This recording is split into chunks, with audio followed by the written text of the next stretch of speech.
في أخطاء بنفتكر إنها بسيطة لحد ما الزمن يقف لحظة واحدة ويبان إن الغلطة دي كانت بداية كابوس حقيقي.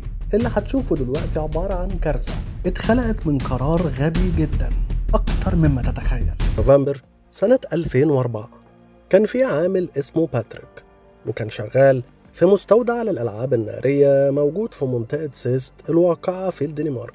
باتريك كان المفروض ينقل صندوق ألعاب نارية من مكان لمكان تاني، لكنه كسل يجيب عربية نقل يحط عليها الحاجة، وقرر إنه يشيل صندوق على كتفه ويمشي بيه لأن الموضوع مش مستاهل عربية. لكن للأسف باتريك وهو ماشي وقع واتزحلق والصندوق وقع معاه، وحرفيا الصندوق انفجر والمستودع كله انفجر وراه، ودمرت 280 طن من الألعاب النارية. وللأسف الانفجارات امتدت لبره المستودع وأصابت 350 بيت كاملين، واضطرت السلطات إنها تعمل إجلاء ل2000 شخص من المنطقة.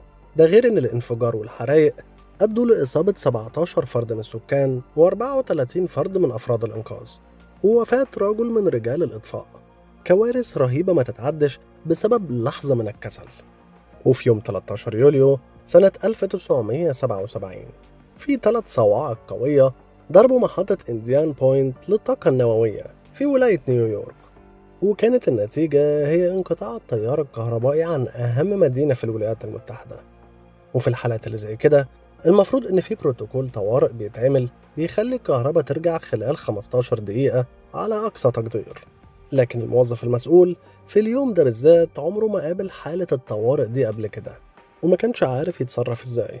وانقطاع الكهرباء اللي كان المفروض يستمر ل 15 دقيقة استمر لمدة نص ساعة كاملين، والموضوع ما وقفش لحد هنا.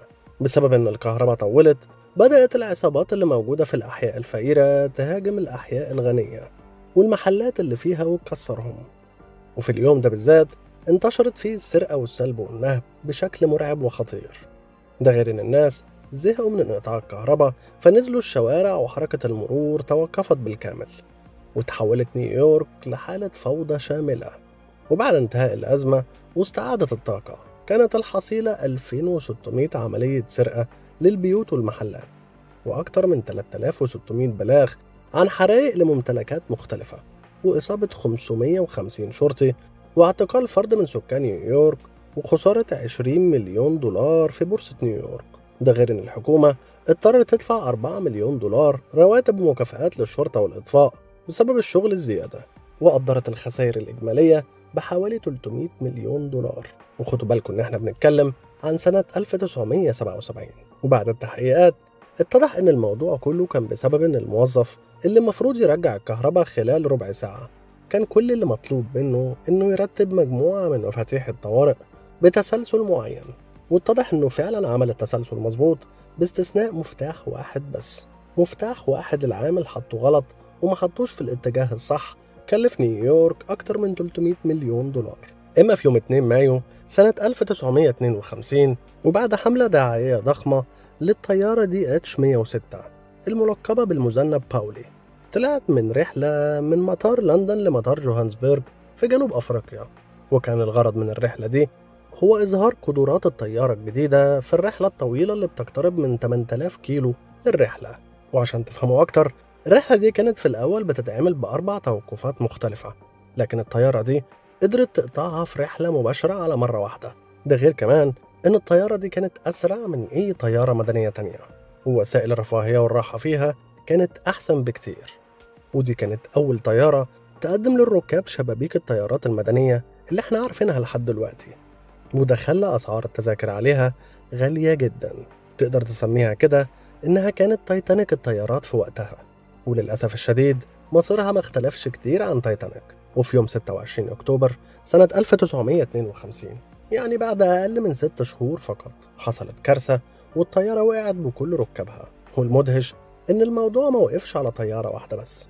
وفي يوم 3 مارس، يعني بعد حوالي 4 شهور، وقعت طيارة تانية بنفس الموديل، وبعديها ب3 شهور تانيين وقعت الطيارة التالتة، وبعديها كمان وقعت الطيارة الرابعة سنة 1954. وبعد كده تم إلغاء الموديل للأبد. طبعا مع كل حادثة بتحصل كان المهندسين بيتجننوا بيعملوا اختبارات علشان يحاولوا يفهموا إيه السبب بالظبط، الموضوع كان في منتهى الغموض، إنه إزاي طيارة متطورة زي كده تتعرض للكم الرهيب من الحوادث دي. وعشان كده المهندسين في النهاية طلبوا من الشركة المنتجة إنهم يصنعوا طيارة كاملة بنفس المواصفات ومعايير الصناعة علشان يختبروها ويعرفوا المشكلة فين بالظبط. وفعلا بعد مئات التجارب اتضح إن السبب الغير متوقع لكل الحوادث دي كانت بسبب الشبابيك اللي في الطيارة كان شكلها مربع، وعلشان كده ما كانتش بتستحمل الضغط القوي بسبب الزوايا الأربعة بتوع المربع، والضغط كان بيتركز في الأركان، ومع تكرار الحمل والضغط بيحصل إجهاد للإزاز وبيتكسر الإطار اللي حوالين الشبابيك. وعشان كده لو لاحظت هتلاقي إن كل الطيارات المدنية دلوقتي الشبابيك بتاعتها شكلها دائري أو بيضاوي علشان يضمنوا إن الضغط يتوزع على كل النقط، وبالتالي يقدر يستحمل أي ضغط وما يتكسرش. غلطة صغيرة في تصميم شكل الشباك كان ليها عواقب وخيمة على الأرواح والطيارات والفلوس والشركة. وبما إننا ذكرنا سفينة تايتانيك اللي غرقت سنة 1912 في قاع المحيط الأطلسي، ساعتها ظهر عدد مالوش حصر من الأسباب اللي أدت لغرق السفينة. اتقال إن السرعة الكبيرة والغرور اللي كان عند القبطان هم سبب في الحادثة، واتقال إنهم تجاهلوا التحذيرات بتاعة الجليد وغيرها كتير من الأسباب.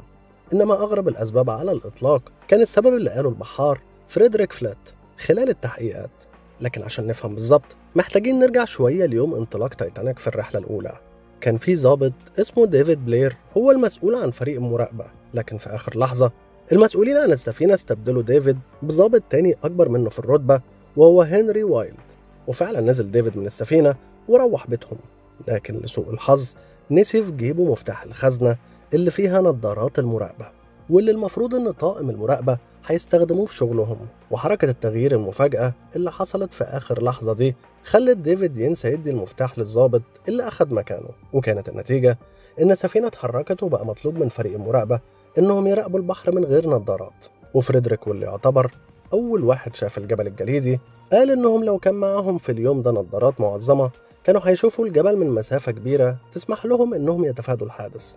يعني على كلامه واحدة من أشهر الحوادث على الإطلاق كانت ممكن ما تحصلش لو موظف واحد افتكر إنه يسلم المفتاح قبل ما يسيب الشغل ويمشي. وده يعلمنا إن كل كارثة بنسمع عنها كان ليها بداية بسيطة جدا ممكن تسيب أثرها عمر كامل. بنشكركم للمتابعة، وما تنسوش تعملوا لايك وسبسكرايب، واللي جاي أقوى بإذن الله.